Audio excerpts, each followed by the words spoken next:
Hey guys, this is an impromptu video. I'm not at my usual setup, but there was something that was on my heart that I did want to discuss with you guys, and it involves outgrowing relationships. Specifically, I'm talking about friendships and how very prevalent that is, how normal it is throughout life, and how to be okay with it if you're okay with that relationship going in separate ways. I always like to try to throw a piece of my personal life into it so that you guys can know how it fits into my personal life. I could count on one hand how many close associates and or friends that I've had in my lifetime. So I don't know if that's very telling, but I don't call people my friend easily, and I've always been that way. There has been a few one-off situations where I would irrationally say, okay, you're my friend, but that was usually in a very, very vulnerable place. But for the most part, I don't call people my friends unless I truly feel like they are. So that's why I say I've only had about 5 close associates and or friends in my lifetime. I've been closer to men in my life. The only thing that I really had to deal with men is them liking me, because they will always end up liking me or flirting at some point in time, and that would be the only thing that I would have to deal with. But other than that, I've always gravitated more towards guys because I just felt like they were more mellow than a lot of the females even that I went to school with.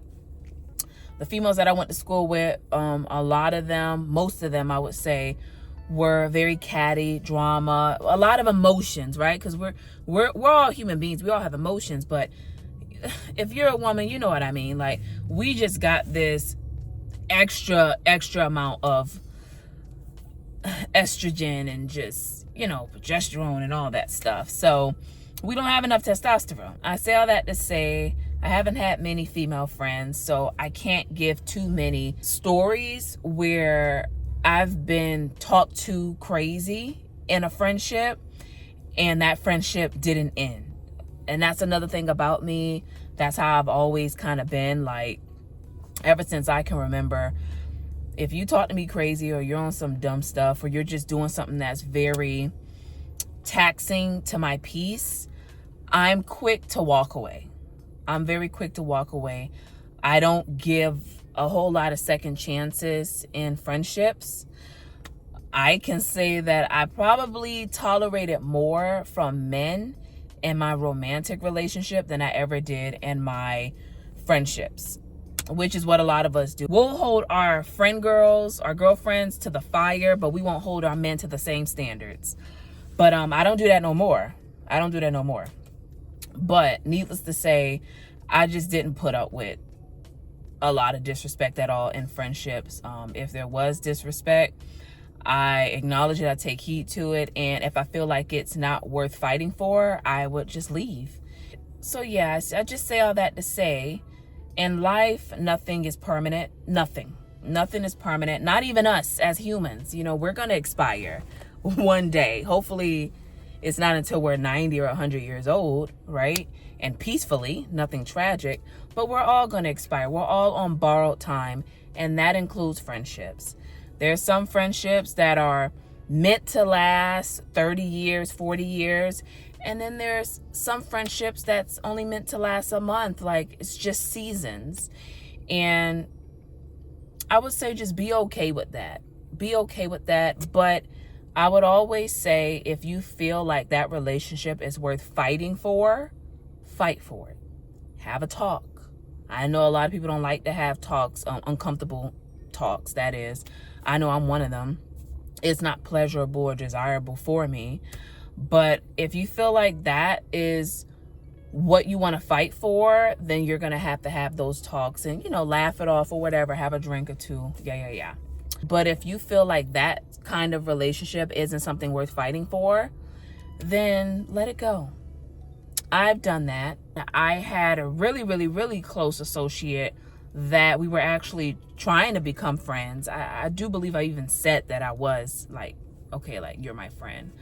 And I don't regret that. But later on, I kind of looked at myself and I was like, well, Sierra, if she truly was your friend, you wouldn't have just let the friendship go like that easily, which is what I did. We met at a airline, and I was drawn to her for 2 reasons. I liked her hair. I really liked her hair at the time. And I noticed that she was very quiet. Now, there's one thing about me that I find to be true. I don't know why I'm like this, but it goes both ways with men and women. I have always been drawn to the quiet ones, the aloof ones, the people that are a bit more reserved, the people who are not in the crowd. I've always been intrigued about them. You know, like, what's going on in that head of yours? Like, what are you thinking about? So the same thing happened with her. She was very reserved at work. You know, she wasn't in anything, and she stayed to herself. So I approached her because we were doing the same task that day, catching bags. And long story short, we started to text a lot. We started to go out. Super cool chick. We really, truly bonded on the fact that we both love to travel. I did notice that we were very different when it came to personalities. But like I said, again, I'm really intrigued about people that are not like me. People that are really, really quiet. Like I say, it's just something about it. I don't know, enamored by. We really didn't have much in common outside of that. But her family was nice. Her sisters was nice. She was cool. Again, we would go places together. We would hang out.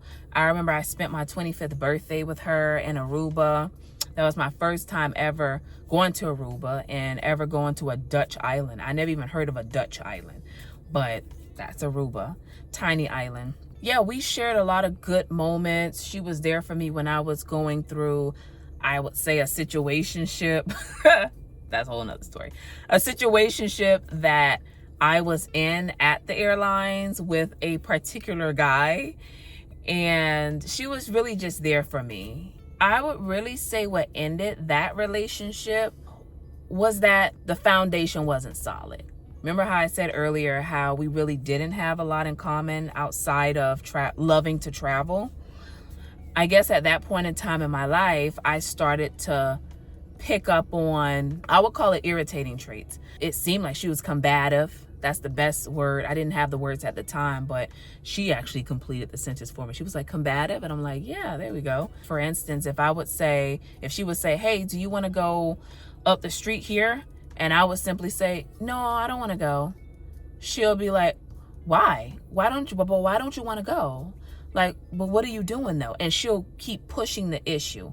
This happened one too many times for me, for my liking, for my patience, because I can be an impatient person. I don't know if she's ever been like that before, but that was definitely something that I started to notice, and it didn't sit well with me because I'm the type of person where if I tell you no, that means no. If I say that I don't want to do this, if I say I don't like this, whatever it is that's equating to a no or I don't like it, I need that to be respected. And this one particular time, we flew out to Las Vegas. This is my first time in Las Vegas. We flew out to Las Vegas to go to a festival that was called Lovers and Friends Festival. And before that, we've traveled many places before that. But that,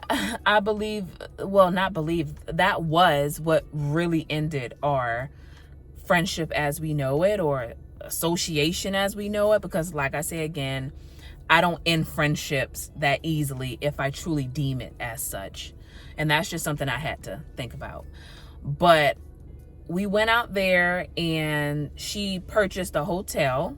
Not a hotel. She purchased an Airbnb. Beautiful Airbnb. And I remember she was talking about how we were going to get there. Now, me guys, just a little backstory. I like to be as simple as possible. I'm a simple type of girl. I do like to have my fun, but I like to be simple. I don't like to make my life difficult, even if that means paying a little extra money, because I am frugal, but not that much. I'm actually less frugal now. But I just like my life to be easy. I just remember she was like, oh, we're going to fly into this airport, and then we could just take a car, and then we could just drive a few hours here.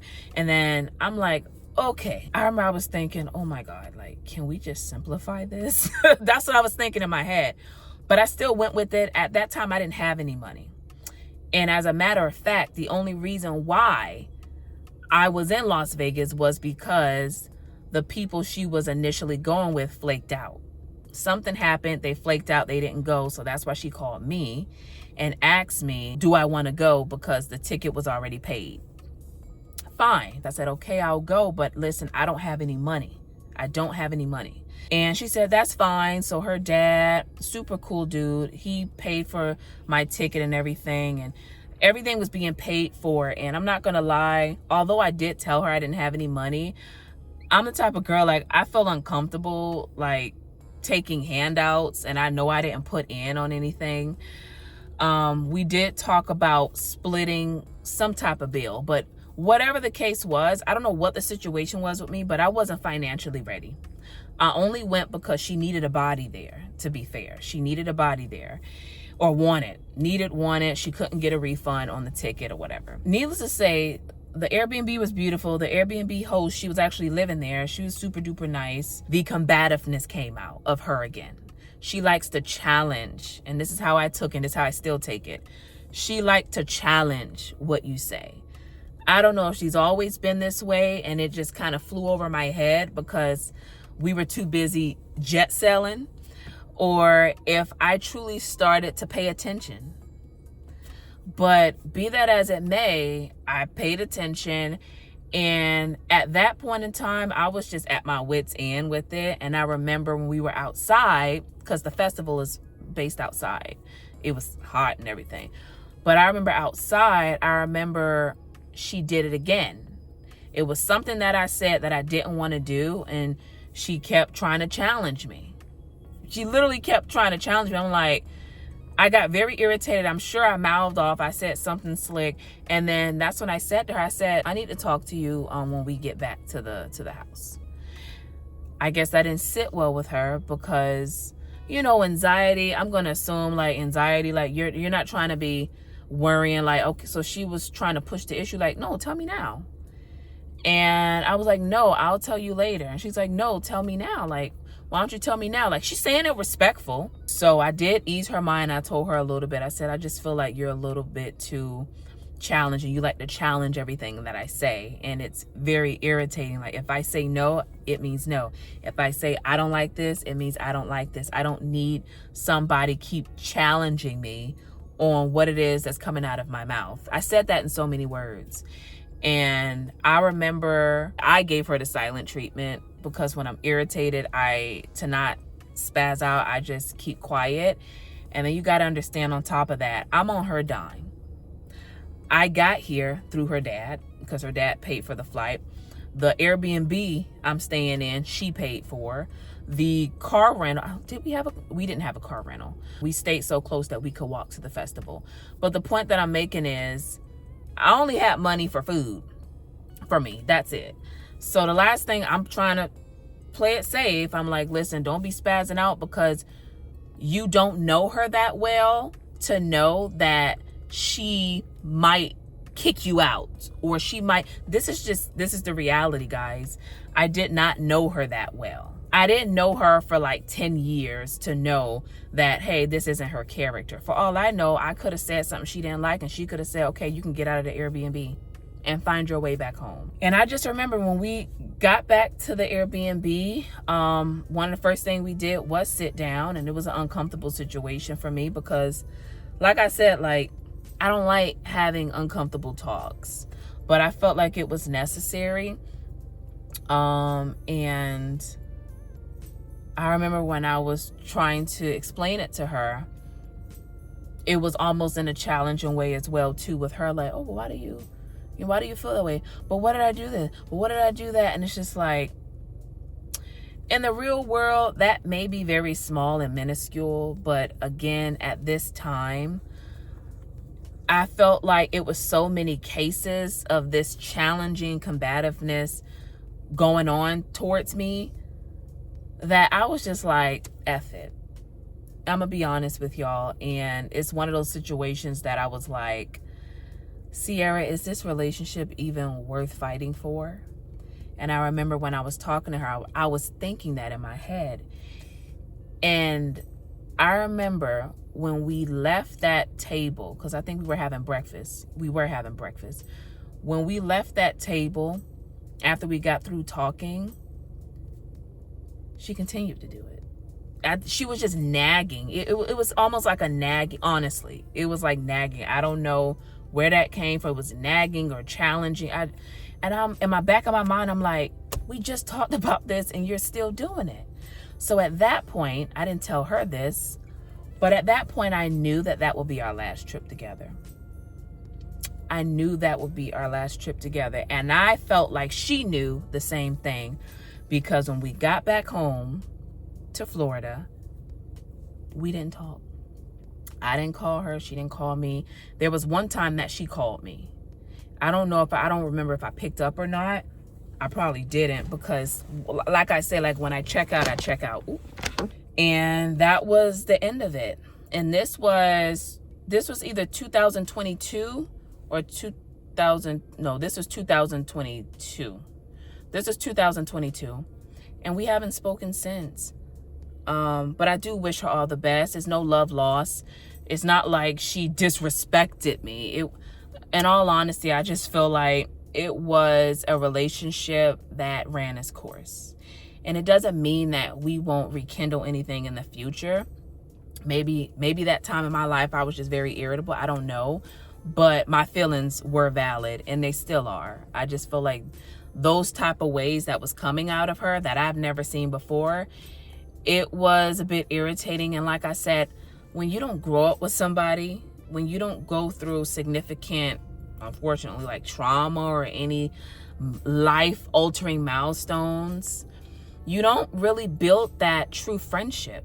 And we didn't really go through that. So I guess that's why it was easy for me to just throw in the towel, because I didn't fight for it. From what I remember, she didn't fight for it either. I just think that we went our separate ways. And in closing of this video, I want this to serve as a reminder that sometimes it's okay for relationships to end. It'll be good if it ends. It'll be good if it ends amicably. Ours was just what it was. It wasn't hostile. I'll say that. But I do wish her all the best. But anyways, it's getting dark. It's literally getting dark. So I will talk to y'all later. Bye.